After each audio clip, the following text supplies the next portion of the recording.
rasul ba'da.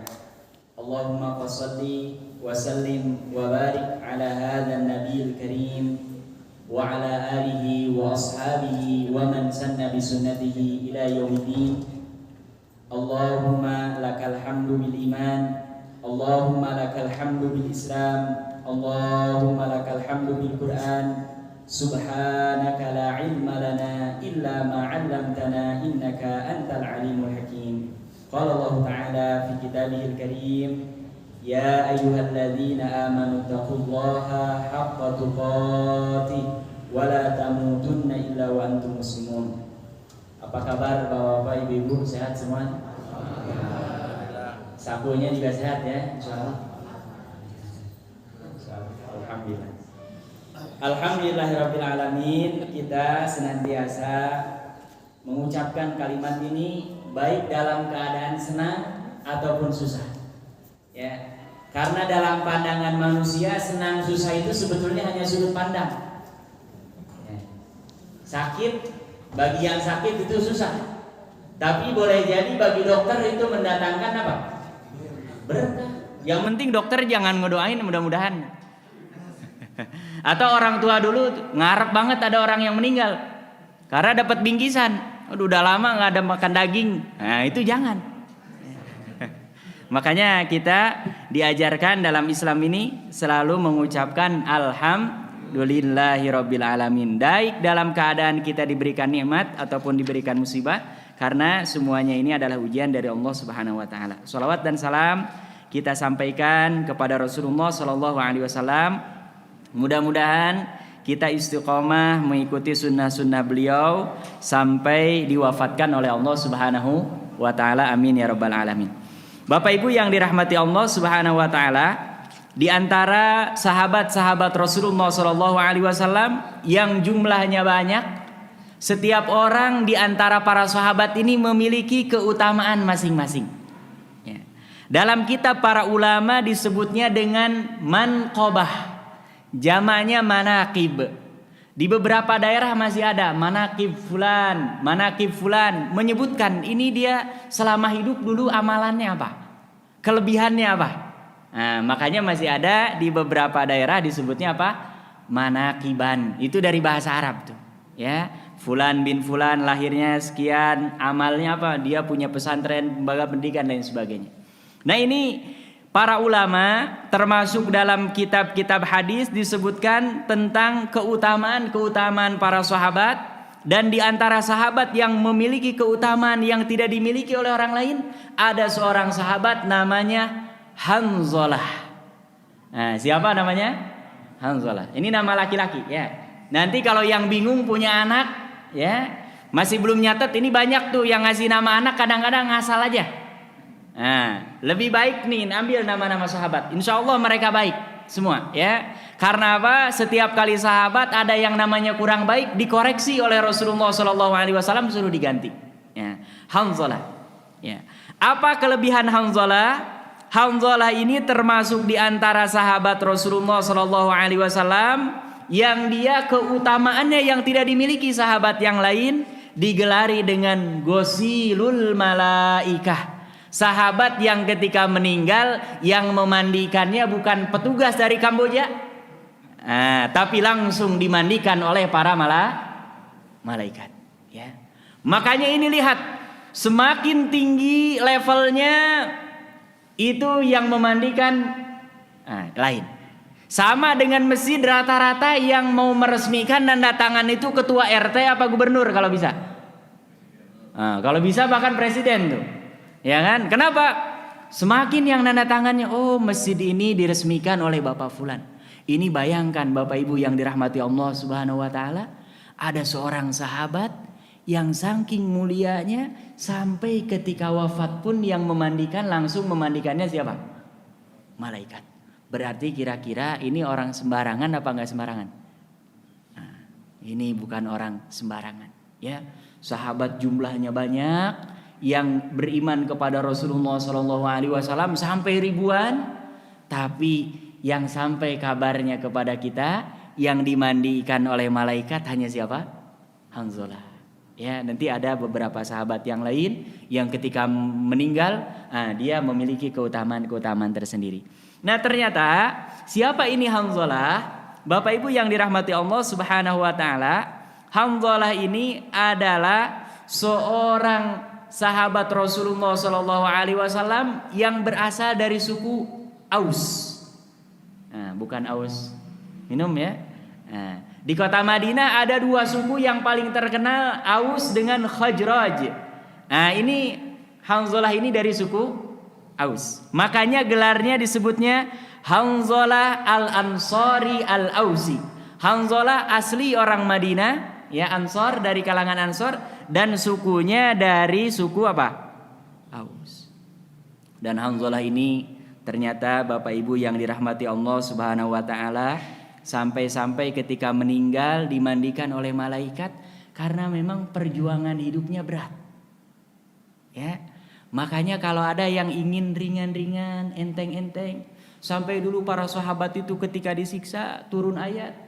Kata Rasulullah Shallallahu alaihi wasallam, apakah kalian tidak mendengarkan firman Allah? Dulu umat-umat terdahulu, pengikut para nabi, para rasul itu, ada yang kepalanya sampai apa? Dipenggal lehernya, ada yang digergaji, ada yang dicincang. Ini kita segini sabar dulu. Ya, yang penting kita masih tetap istiqomah di jalan Allah. Ya. Tantangan yang pertama yang dihadapi oleh Hanzalah adalah keluarganya sendiri. Karena bapaknya ini, yaitu Abu Amir, ini adalah seorang rohib min ruhbanil Madinah, pendeta di antara pendeta yang ada di kota Madinah. Ya. Dan sebetulnya Pak Amir ini dulu sebelum diutusnya Rasulullah Shallallahu alaihi wasallam, bahkan setelah, dia sebetulnya sempat gembira. Nah, tapi kembali ini ya, harus hati-hati. Kita yang satu kantor, satu teman ini bisa berantem nih gara-gara masalah jabatan. Ya, Pak Amir ini yang tadinya dia senang dan dia sudah mencari-cari dalam kitab-kitab, ya, ahlul kitab, bahwa nanti akan ada seorang nabi yang diutus, dia sudah tahu tanda-tandanya. Ternyata begitu Rasulullah Shallallahu alaihi wasallam hijrah ke kota Madinah, dia merasa tersaingi. Kenapa? Karena yang tadinya orang-orang mengangkat ini, ya, satu kabilah satu. Begitu Rasulullah Shallallahu alaihi wasallam datang, semuanya sangat menghormati dan percaya kepada siapa? Lapaknya keambil. Nah, ini kita harus hati-hati. Kadang-kadang dengan saudara, dengan teman, ya selama wajar biarkan saja. Masing-masing toh kita punya rizki masing-masing. Gak mungkin jatah rizki saya masuk ke orang lain, gak mungkin. Kalaupun masuk ke orang lain itu memang jatahnya dia. Hanya yang harus jadi pertanyaan, kalau masuk ke saya ini halal apa enggak, itu aja. Adapun sisanya itu semuanya sudah diatur oleh siapa? Oleh Allah. Ya, ini dia nggak terima. Yang tadinya sudah gembira, akhirnya justru dia malah hasud, jadi orang yang menghasad, ya, mencaci maki, pokoknya mencari cara bagaimana supaya penduduk Madinah ini tidak percaya kepada siapa? Rasulullah Shallallahu alaihi wasallam. Tapi ini anaknya Hanzalah, dia ketika Rasulullah Shallallahu alaihi wasallam datang ke kota Madinah menyambut kehadiran Rasulullah Shallallahu alaihi wasallam, bahkan menyatakan keimanannya di hadapan Rasulullah Shallallahu alaihi wasallam, sampai betul-betul dia mendapatkan tantangan dari keluarganya sendiri, bahkan dari bapaknya yang tadi namanya siapa? Pak Amir. Ya, Masya Allah, berat nih. Bayangkan kalau kita tinggal satu rumah, beda ideologi, susah. Bapak mungkin ada yang mengalami dulu zaman PKI, ya. Banyak orang PKI itu sebetulnya nggak masuk akal, kok komunis tapi masih sholat, gitu. Komunis kok masih puasa. Dan itu yang kita dengar dan baca itu bukbek di rumah itu. Ya, ini PKI, yang ini Masyumi, yang ini, wah pokoknya wah ribut itu. Masya Allah, ini bisa dibayangkan. Bapaknya seorang pendeta, anaknya pengikut setia Nabi Muhammad Sallallahu Alaihi Wasallam. Tapi Hanzalah ini yakin dengan jalan yang dipilihnya. Dia berjalan terus, ya, sampai suatu hari dia punya keinginan untuk menikah. Nah ini, dan malam pernikahan ini persis besoknya itu perang Uhud. Ini juga saya kasih tahu, yang mau nikah sekarang atau mau menikahkan jangan tunda, ya. Karena ini ada gara-gara wabah nggak jadi nikah, ya. Yang dilarang itu kan walimah. Kalau nikah nggak ada. Dan nikah itu nggak perlu banyak orang hadir itu. Yang penting ada wali, ada 2 calon mempelai suami istri ya kan. Ada saksi minimal 2 sudah selesai dan ada mahar. Itu. Ada ini banyak yang gara-gara apa ada wabah gini malah nggak jadi menikah. Padahal niat sudah bulat ya, dan nikah ini bagian daripada apa? Ibadah ya. Adapun walimahnya kalau nggak bisa sekarang ya bisa diatur kapan saja. Tapi kalau nikahnya kapan saja bisa sebetulnya ya. Nah ini dia menyampaikan hal ini kepada Rasulullah SAW dan para sahabat-sahabat yang lain ya. Dan Allah Subhanahu wa taala berikan seorang istri yang salihah. Ya. Nah ini, makanya kita kalau ingin mendapatkan istri yang salihah, jangan ngejar-ngejar nyari orang salihah. Susah. Tuh, kalaupun kita dapat belum tentu dia mau. Ya kan? Banyak tuh kita ngejar, belum tentu dia mau. Yang paling penting kita apa? Memperbaiki diri. Berusaha sesoleh mungkin udah. Nggak mungkin yang namanya lalat hinggap di makanan yang bersih, nggak mungkin. Biasanya lalat itu paling senang dia di tempat yang kotor. Kita juga kalau berusaha ya walaupun nggak ada yang mungkin solehnya sesoleh Rasulullah nggak mungkin. Ya makanya ada itu mau nikah, Ustaz tolong carikan. Ini kalau bisa yang hafal Quran, yang wajahnya cantik, kalau perlu dia punya rumah. Lah kalau dapat mah nggak usah dinikahin. Kita juga dari dulu nyari gitu.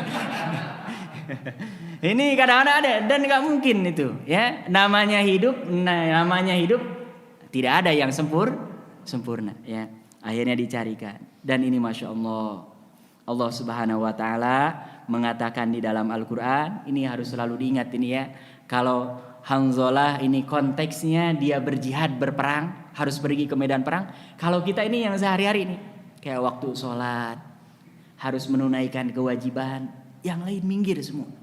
Ya, kalau kita susah menghafalkan Al-Quran, hafalkan saja itu.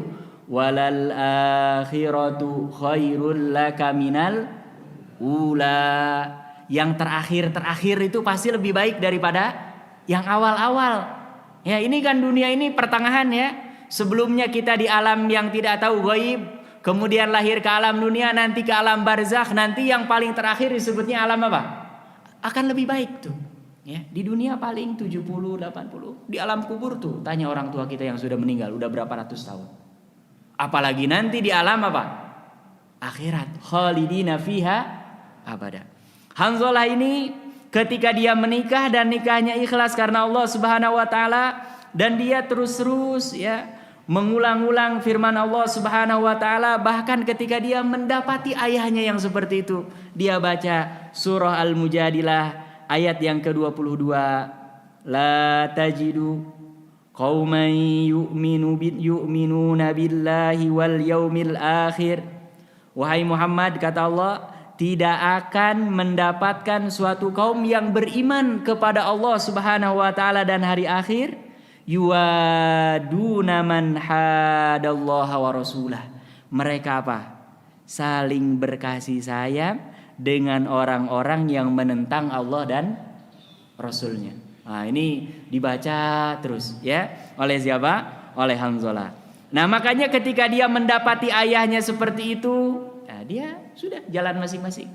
Yang penting tugas kita adalah berusaha menyampaikan apa? Hidayah Allah Subhanahu wa taala ya. Begitu juga ketika dia datang malamnya, sedang malam-malam. Nah ini malam pertama kira-kira ya, saya pernah ketemu dengan salah seorang anggota yang dia harus berangkat ke Papua. Padahal baru seminggu menikah. Saya tanya gimana perasaannya? Aduh, kalau boleh milih, gitu. Ya berat. Ini bayangkan malam pertama langsung subuhnya harus berangkat apa? Perang. Jadi tantangannya berat, ya. Dan dalam Islam selalu semakin besar kesulitan dalam ibadah yang kita lakukan, pahalanya semakin apa? Besar di hadapan Allah Subhanahu wa taala. Makanya kalau ada orang rumahnya jauh dari masjid, ya, jangan mengeluh, jalan aja. Karena apa? Belum tentu kalaupun rumah kita dekat dari masjid juga gampang melangkahnya. Ya, yang penting kita punya keistiqomahan untuk berangkat kemana? Ke masjid. Itu yang mahal, ya. Ini Hanzalah, ya Allah. Saya yakin sebagai manusia biasa, dalam batinnya kira-kira ada perang apa enggak? Berangkat jangan. Ya, jangankan kita untuk perang ini ngantor aja, apalagi yang honorer ya kan. Kalau umpamanya nggak berangkat nggak dapat gaji, tapi kalau berangkat ini anak sakit demam gimana nggak ada yang nungguin, itu pasti perang batin. Dan sebagai manusia apa? Wajar. Tapi Hanzalah yakin seyakin-yakinnya dengan janji Allah Subhanahu wa taala.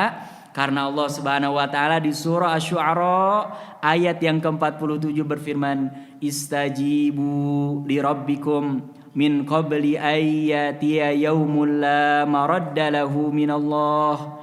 Kata Allah, ini berlaku untuk kita semuanya, istajibu, penuhilah. Jawab. Jadi kalau Allah manggil, jawab. Ya. Kalau umpamanya kita dipanggil oleh kepala kantor aja, kira-kira kita diam-diam aja apa langsung jawab? Ini yang manggil Allah. Ya, yang manggil apa? Allah. Makanya ketika ada kumandang azan, walaupun keluar suaranya dari mulut muazin, tapi hakikatnya itu panggilan dari siapa? Dari Allah. Ya. Makanya kata Allah Subhanahu wa taala, istajibu li rabbikum. Ya. Penuhilah seruan Allah Subhanahu wa taala.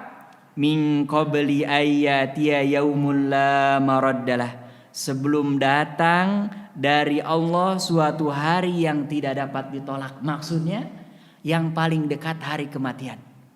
Yang namanya mati nggak bisa. Bentar dulu malaikat nih, bentar aja sholat 2 rakaat, nggak bisa. Ya, kalau sudah ajalnya pasti. Walaupun dia dalam keadaan sehat, dalam keadaan mukim, dalam keadaan apapun, kalau sudah datang ajalnya, nah tidak ada. Ya, apalagi naudzubillah, mudah-mudahan kita tidak menyaksikan kalau terjadi hari kiamat. Ya, dan Bapak Ibu yang dirahmati Allah Subhanahu wa taala, coba perhatikan ayat-ayat tentang kiamat itu sebetulnya begitu dahsyat itu. Idzas samaa'u fatarat, idzas samaa'u syaqqat, apabila bumi terbelah. Dan kalau diperhatikan, itu dalam bahasa Arab disebutnya fi'il madhi. Kata kerja yang sudah lewat, padahal kiamat terjadinya udah apa belum? Ini kata para ulama tafsir. Kalau Al-Quran menyebutkan sesuatu yang belum terjadi, tapi menggunakan fi'il madhi, seolah-olah sudah terjadi, yufidu tahqiq, kejadiannya pasti nggak perlu diragukan. Ya, makanya dalam Islam di antara rukun iman yang wajib itu al-imanu bil yaumil akhir, bil yaumil qiyamah. Karena kalau ada orang yang meragukan akan terjadinya hari kiamat, dia tidak akan mungkin terdorong untuk beramal. Ya, jadi ini istajibu, jawab saja. Ya, mudah-mudahan nih kita kalau setiap kali mendengar azan berangkat ke masjid, boleh jadi kita tidak tahu itu langkah kita terakhir untuk ke masjid. Ya, bahkan boleh jadi belum sampai ke masjid malah kita sudah dicabut nyawanya oleh siapa? Oleh Allah. Tapi kalau dia dalam keadaan yang baik, ya, termasuk ini saya selalu mengingatkan yang belajar thalabul ilmi itu harus niat sebelum berangkat, rugi sekali. Ya. Karena apa? Jaminan Rasulullah sallallahu alaihi wasallam, man kharaja fi thalabil ilmi fahuwa fi sabilillahi hatta yarji'a. Siapa yang keluar dari rumahnya, dari apartemennya, dari kontrakannya, dari rumah mertuanya, dari pokoknya semua untuk mencari ilmu, maka dia setara dengan orang yang berjihad di jalan Allah. Sampai kapan? Sampai dia pulang. Berarti kalau ada orang yang sedang menuntut ilmu baru berangkat di tengah jalan meninggal, itu dia dihitung dalam catatan Allah sebagai apa? Fisabilillah. Ada orang sedang mendengarkan pengajian, padahal kita nih ngaji enak apa enggak? Enak ya, apalagi saya dapat minum ini. Gak enak gimana? Ini kalau tiba-tiba saya berhenti langsung wafat, ya. Kalau niatnya ikhlas dicatat apa? Fisabilillah hatta yarji'a, sampai kita pulang ke rumah di mana tempat kita tinggal.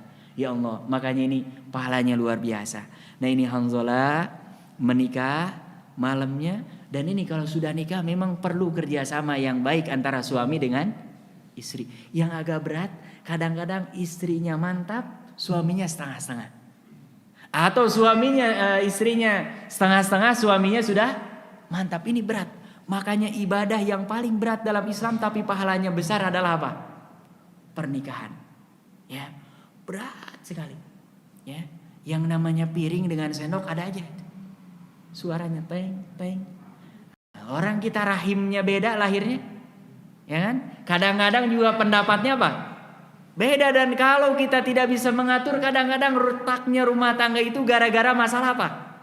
Masalah yang sepele sebetulnya kecil.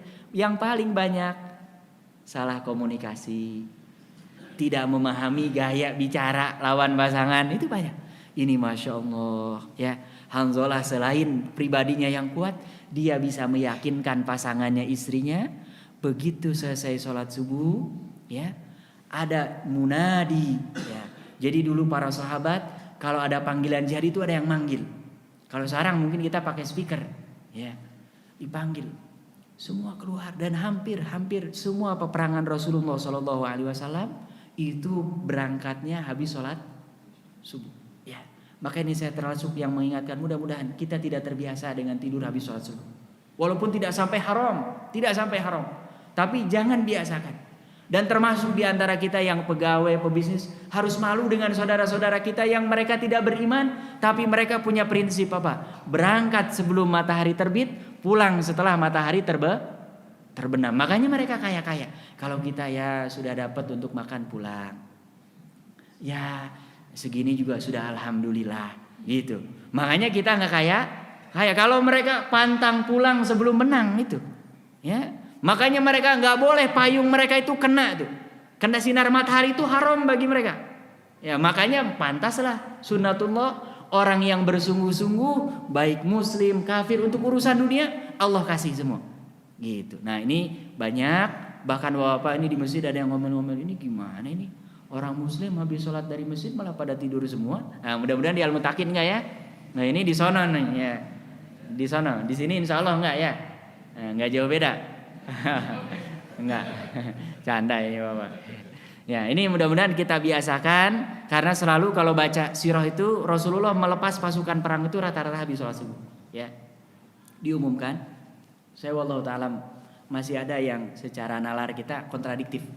Gimana seorang Hanzalah dia masih junub padahal sudah waktu masuk subuh gitu.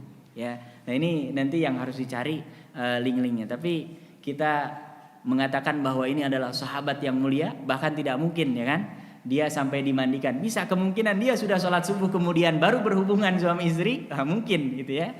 Tapi kalau kita baca alurnya nggak dijelaskan, itu kejadiannya diumumkan habis sholat subuh, kemudian dia dalam keadaan junub diizinkan oleh istrinya untuk berangkat, kemudian ketika dia perang, dan peperangan Uhud ini terjadi pada tahun ketiga Hijriah. Dan di sini Masya Allah, Tabarakallah, kita mudah-mudahan dihilangkan oleh Allah Subhanahu Wa Taala tanda-tanda kemunafikan. Karena salah satu di antara yang menyebabkan kaum muslimin lemah di perang Uhud ini, ada seseorang yang dia mengaku muslim tapi berkhianat, yaitu Ubay bin Salul, ya Rasul munafikin, kepalanya orang munafik. Sampai anaknya Abdullah mengatakan, Rasulullah izinkan saya anaknya ini bukan orang lain ya, saya penggal kepalanya karena jelas-jelas munafik. 300 orang yang sudah berjalan dengan Rasulullah SAW, di tengah jalan mereka pulang. Bayangkan dari 1000 pulang 300, banyak apa sedikit? Secara psikis mental itu sudah kalah sebetulnya. Dan sebetulnya ketika mau berangkat pun terjadi perdebatan panjang. Dan Rasulullah selalu keputusan besar gak pernah memutuskan sendiri. Jadi pada saat itu pilihannya mereka tetap berada di kota Madinah atau ke Uhud yang memang itu di luar dari kota Madinah. Ya, kurang lebih kalau sekarang pakai bis saja 1 sampai 1,5 jam. Nah, ini terjadi perbedaan pandangan di antara para sahabat. Kemudian akhirnya diputuskan oleh Rasulullah SAW, kita keluar dari kota Madinah. Walaupun hitung-hitungannya memang berat, 3.000 lawan 1.000. Nah, berarti 3 kali lipat ya kan. Tambah lagi ini harus keluar kota Madinah, ini berat juga. Tambah lagi kaum muslimin pada saat itu di kota Madinah juga belum lama. Dan mereka setelah perang Badar juga ada beberapa sahabat Rasulullah SAW yang meninggal. Tapi pilihan ini pelik. Akhirnya Rasulullah SAW atur strategi. Dan di antara yang diamanatkan oleh Rasulullah SAW, wahai para pemanah, ya, tinggal di bukit rumah. Jangan ada di antara kalian yang bergerak, baik dalam keadaan menang ataupun kalah. Nah, di sini ujiannya, ya. Setelah tadi diuji 300 orang lebih, ada yang pulang lagi. Di sini diuji kaum muslimin, awal peperangan menang. Kemudian yang di Bukit Rumah ini yang sudah diamanahkan oleh Rasulullah SAW, tolong jangan ada yang bergerak, baik menang ataupun kalah. Ternyata mereka tergiur, ya. Makanya ini dunia ini berat. Makanya Ali bin Abi Thalib pernah mengatakan, saya menceraikan tolak 3 dengan dunia. Bahkan dia ketika dunia datang, gurri goiri, jangan ganggu saya, ganggu aja yang lain, saya nggak kuat. Padahal itu sekelas siapa? Ali bin Abi Thalib. Banyak di antara kita justru malah nantang, mana dunia. Nah, ini banyak di antara kita yang malah apa? Nggak kuat. Ya, ini yang pemanah di Bukit Rumah ini melihat kaum muslimin sudah menang. Bahkan ada sebagian gonimah itu sudah ditinggalkan oleh musuh. Karena dulu kalau perang beda dengan sekarang. Semua yang mereka miliki harta-harta berharga semuanya dibawa. Ya, dilihat. Ini yang di Bukit Rumah ini gak sabar. Mereka segera ambil turun dari Bukit Rumah. Kemudian Khalid bin Walid yang pada saat itu belum masuk Islam melihat dari Bukit Uhud. Dan memang Khalid bin Walid ini termasuk pimpinan perang yang tidak pernah kalah, baik itu ketika dia masih jahiliyah, begitu juga ketika dia sudah masuk Islam, gak pernah. Makanya supaya hilang ketakaburannya, di masa pemerintahan Umar bin Khattab dicopot. Karena khawatir kita umpamanya ya bisa terus biasanya ini udah ahli nih, menyepelekan. Ini khawatir. Makanya Umar bin Khattab ganti dengan yang lain, Abu Ubaidah bin Jarrah ya. Ini Masya Allah perang Rumat. Dan Bapak Ibu yang dirahmati Allah Subhanahu Wa Taala, kalau dulu saya baca dalam kitab para ulama selalu diulang-ulang, ternyata kalau kita datang ke Bukit Uhud dengan Rumat itu ternyata pendek. Ya, harusnya malah yang nggak sabar ini sahabat nih yang di bukit-bukit Uhud. Tapi ini malah yang di rumah ini, ya. Kalau perkiraan saya kayaknya setinggi masjid inilah. Bukitnya itu nggak tinggi. Maksudnya tantangannya nggak berat. Tapi di sini ujian memang. Ya, kayak kita sholat nih. Tunda. Padahal sebetulnya kalau sholat paling 5 menit. Dan kalau sudah sholat berarti tanggung jawab kita di hadapan Allah sudah apa? Selesai. Tapi kadang-kadang nanti dulu lah, baru qomat. Selesai qomat orang lain pada keluar, baru sholat masih lama, sejam lagi, 2 jam lagi, jam 2, jam 3, mau asar, nyala. Biasanya ada beberapa masjid 10 menit baru nyala, baru dia sholat. Ya Allah, gimana kalau dia meninggal, ya? Kemudian sebelum waktu asar dia sudah meninggal, itu masih dia punya hutang sholat itu. Itu dicatat masih hutangnya. Ini termasuk kita harus ingat nih. Kalau kita umpamanya sudah masuk barusan nih waktu maghrib, tiba-tiba meninggal belum sholat itu. Apalagi gara-gara nunda, apalagi gak niat tuh. Yang diperkuat oleh para ulama, sudah dia mengakhirkan sholat dan dia gak ada niat. Kalau mau sholat umpamanya berapa menit lagi, oh itu boleh jadi dia besar sekali dosanya di hadapan Allah Subhanahu wa Ta'ala. Dan para ulama selalu mengingatkan, sholat itu semakin ditunaikan di awal waktu, semakin ringan dan semakin mudah.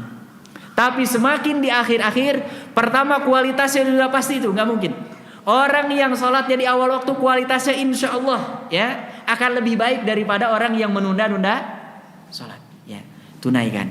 Nah ini para sahabat, mereka juga manusia biasa, dan ini ada pelajaran bagi kita. Ya, jangan sampai kalau sudah qala Allah, qala Rasul, masih kita mempertimbangkan hal-hal yang lain. Yakin kalau ayatnya pasti, hadisnya sahih, tidak ada perdebatan di situ, amalkan, dekat atau jauh pasti hikmahnya akan ketahuan. Ya. Akhirnya dia berangkat mengikuti perang Uhud, dan Hanzalah ini berhadapan dengan seorang di antara pimpinan Quraisy namanya Abu Sufyan. Abu Sufyan bin Harb. Ini masih pamannya Rasulullah SAW, dan nanti dia baru masuk Islam ketika peristiwa Fatuh Mekah. Nah, dia masuk Islamnya agak telat, dan memang termasuk di antara pimpinan Quraisy yang ingin balas dendam ketika perang Uhud ini, karena Abu Sufyan ini termasuk pembisnis ulung yang ketika perang Badar itu kan dagangannya dicegat gitu. Mereka marah, suruh orang Mekah datang 1.000 orang, sedangkan kaum muslimin sebetulnya hanya ingin menakut-nakuti saja, tapi qadarullah terjadilah di situ peperangan ya. Dan mereka orang-orang Quraisy ini ruginya banyak, makanya ketika perang Uhud ini mereka dendam kesumat. Ini Hanzalah berhadapan dengan Abu Sufyan. Masya Allah, ternyata Allah Subhanahu wa Ta'ala mentakdirkan dia terhunus di bagian tubuhnya. Ya Allah, ini bisa membayangkan bagaimana seorang yang masih pengantin baru harus ikut perang. Ya, di kita saja biasanya seminggu sebelum nikah jangan keluar rumah, nanti capek, nanti. Nah, ada masih gitu ya. Ini bayangkan masih pengantin baru dan baru semalam. Ya, bahkan boleh jadi kalau mamanya saya perkirakan mungkin dia berhubungan suami istrinya itu setelah sholat subuh gitu. Ya, karena kalau mamanya enggak berarti dia dalam hidup enggak sholat subuh dong, lewat. Dan itu mustahil, enggak mungkin bagi seorang sahabat. Ya Allah, terhunus pedangnya. Kemudian disampaikan oleh para sahabat-sahabat yang lain kepada Rasulullah SAW, ya Rasulullah, qutila Hanzalah. Wahai Rasulullah, terbunuh saudara kita yang bernama apa?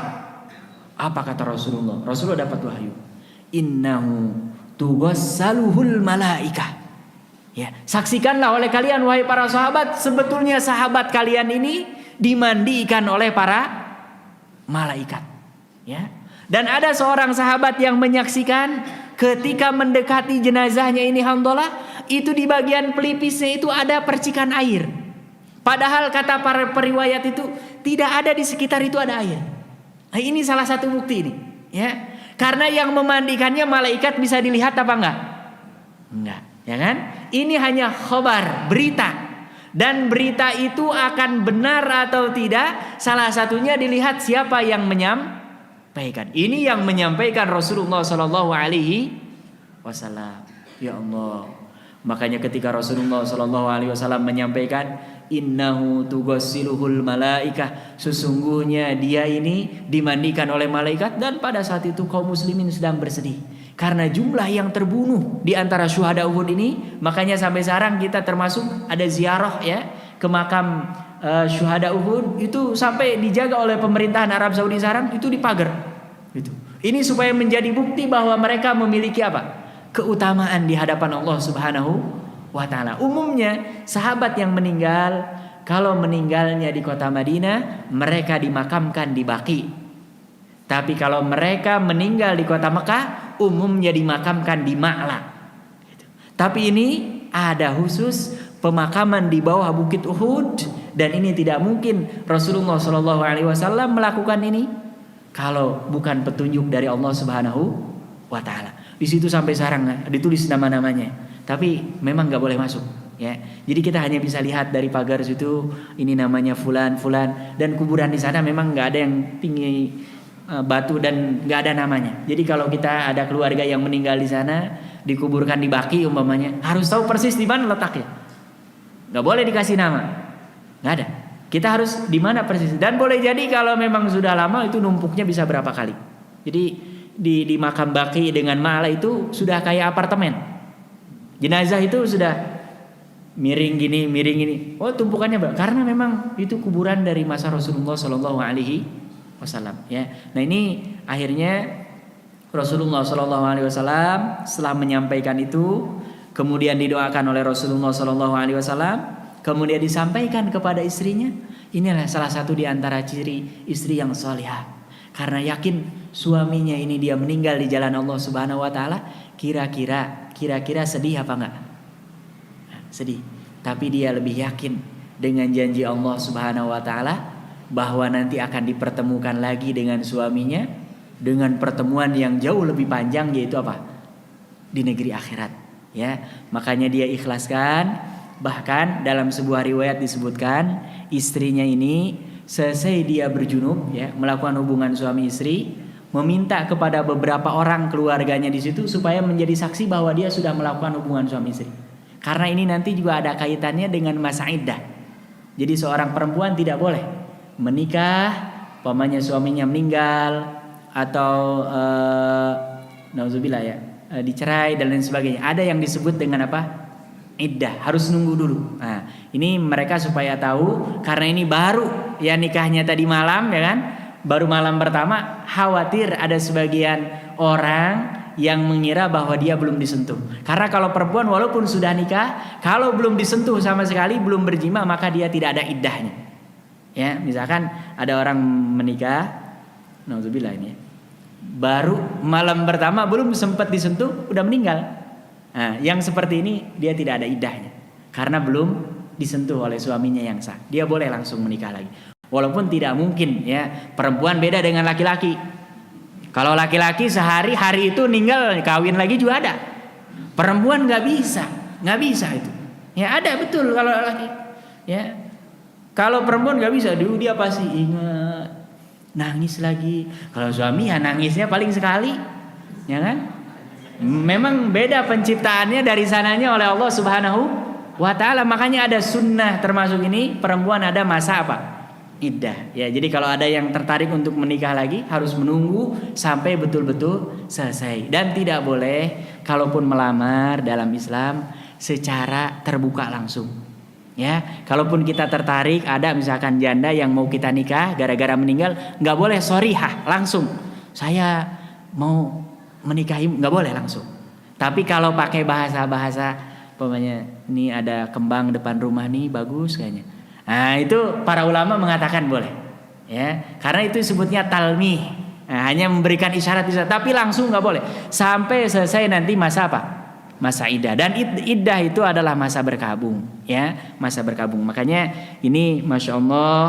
Dan nanti ternyata Allah Subhanahu Wa Taala hadiahkan seorang anak, ya, yang nanti dikenal di kalangan para sahabat ibnu ghasilil malaikah. Ini anak yang bapaknya dimandikan oleh siapa? Oleh malaikat. Makanya kata para ulama, solahul aba yanfaul abna. Kesolehan seorang bapak itu dia akan nyambung kepada kesolehan siapa? Anaknya. Jadi kalau kita menjadi bapak sudah berusaha soleh, itu anaknya mewarisi kesolehan, ya, minimal secara nasab insya Allah. Walaupun tetap yang namanya kesolehan nggak bisa diwariskan 100%, ya. Dan kita baca dalam sirahnya para nabi, para rasul, bahkan sebagian para sahabat ada yang bapaknya solehnya nggak ketulungan, anaknya salahnya juga nggak minta ampun. Nah, di masyarakat kita juga ada apa enggak? Ada, ya. Memang hidup itu. Jadi kalau nggak dibina, kadang-kadang sudah dibina, dididik, ya lain-lain kadang-kadang jalan. Ya, umpamanya kita baca dalam Al-Quran ada seorang nabi, seorang rasul, ya, yang begitu luar biasa kesolehannya, itu nabi siapa? Nabi Nuh. Nggak nanggung-nanggung, istri dengan anaknya, ya kan? Kalau umpamanya istrinya doang masih mending, ini istri plus dengan siapa? Anak. Padahal Nabi Nuh ini adalah nabi dan rasul pertama itu, ya, nabi sekaligus rasul pertama. Masya Allah, istrinya sudah diingatkan, ini nanti istriku, anak-anakku akan ada banjir bandang, ya. Dan ini bukan banjir biasa. Makanya bapak bikin perahunya juga di mana? Di atas bukit. Kan kalau pakai logika nggak masuk akal. Orang bikin perahu biasanya pinggir pantai ini. Makanya anaknya juga sama, Kan'an namanya. Makanya jangan pakai nama Kan'an ini, ya. Karena kurang bagus cara ini. Ini Kan'an ini sudah diingatkan, bahkan disebutkan dalam Al-Quran. Ya bunayyar kam ma'ana. Nabi Nuh walaupun anaknya ini bergajulnya luar biasa, pakai panggilannya ya bunayya, wahai anakku tersayang, anak king gitu. Ya, dia panggil dengan sebutan itu, irkam ma'ana, naik. Apa kata dia? Sa'awi ila jabalin. Bapak gampang, saya kan orang cerdas, ya kan? Kalau ada air naik ke tempat yang lebih tinggi, dan tempat yang paling tinggi di dunia ini adalah jabal. Apa itu jabal? Nah, bukit, ya, gunung. Apa ternyata? Begitu banjir datang, Nabi Nuh sudah umumkan, ya, termasuk binatang. Makanya para ulama yang meneliti sirah, semua kita yang masih ada di sini nih, nasab terakhirnya nyambungnya kepada Nabi Nuh alaihissalam. Gitu, ya. Yang lain-lainnya wallahu ta'ala, sebagian ada yang mengatakan hanya di mana Nabi Nuh tinggal, ada yang mengatakan ini seluruh dunia. Gitu. Ya, semuanya dikenai dengan apa? Banjir bandang. Akhirnya Kan'an begitu banjir, dia lari ke bukit, ternyata dia malah ditenggelamkan oleh Allah Subhanahu wa Ta'ala. Dan Nabi Nuh sudah mengatakan la asimal yaum, hari ini tidak ada yang bisa menyelamatkan illa, kecuali yang mendapatkan rahmat dari siapa? Allah Subhanahu wa Ta'ala. Makanya binatang-binatang itu satu pasang masuk, ya. Dan ini dengan perintah Nabi Nuh. Nah ini Bapak Ibu jamaah sekalian yang dirahmati Allah Subhanahu wa Ta'ala, mudah-mudahan kita kalaupun nggak sempat dimandikan oleh malaikat ya, mudah-mudahan kita ketika meninggal orang yang memandikan ini mudah-mudahan bersaksi kepada Allah minimal bahwa kita termasuk min ahlis sholah, termasuk orang yang apa? Soleh. Dan selalu berharap ya, kalau kita ingin melihat apakah kita soleh atau tidak, lihat ketika pelaksanaan sholat jenazah. Kalau banyak yang hadir tanpa diundang, apalagi tanpa ada diberikan iming-iming dunia, itu mudah-mudahan termasuk tanda bahwa kita soleh. Ya, karena orang tidak akan mungkin mau hadir mensolatkan jenazah kalau umpamanya orang ini sering mencela, sering menghina, tidak berperilaku baik kepada saudaranya, nggak mungkin. Walaupun datang, pasti dia hanya formalitas saja, nggak mungkin mendoakan. Yang kita tunggu-tunggu ketika kita meninggal adalah kita didoakan. Makanya sebutnya inti daripada sholat jenazah itu semuanya dari awal sampai akhir adalah apa? Doa kepada Allah Subhanahu wa taala, khususnya untuk mayit yang meninggal, mudah-mudahan doanya diampunkan oleh Allah Subhanahu wa taala. Di akhir majelis ini kita berdoa, bermohon kepada Allah, mudah-mudahan kalau ada di antara kita yang masih sakit diberikan kesembuhan, ya, saudara, keluarga, tetangga, seluruh kaum muslimin dan muslimat. Kalau ada yang meninggal apalagi gara-gara wabah ataupun meninggal biasa, mudah-mudahan mereka semua mendapatkan ampunan, maghfirah dan rahmat dari Allah Subhanahu wa taala. Dan kita doanya harus lebih kencang ya. Ketika baca ihdinas siratal mustaqim, itu betul-betul kita minta kepada Allah, mudah-mudahan begitu datang ajalnya kita betul-betul dalam memegang kalimat la ilaha illallah Muhammadur Rasulullah, dan mudah-mudahan nanti hisaban kita diringankan oleh Allah Subhanahu wa taala dan kita dimasukkan ke dalam surganya Allah Subhanahu wa taala bersama dengan para nabiyin, siddiqin, syuhada dan sholihin. Amin ya rabbal alamin. Kita akhiri dengan membaca alhamdulillahirabbil alamin dan doa kafaratul majlis, subhanakallahumma wa bihamdika asyhadu an la ilaha illa anta astaghfiruka wa atubu ilaik. Wassalamualaikum warahmatullahi wabarakatuh.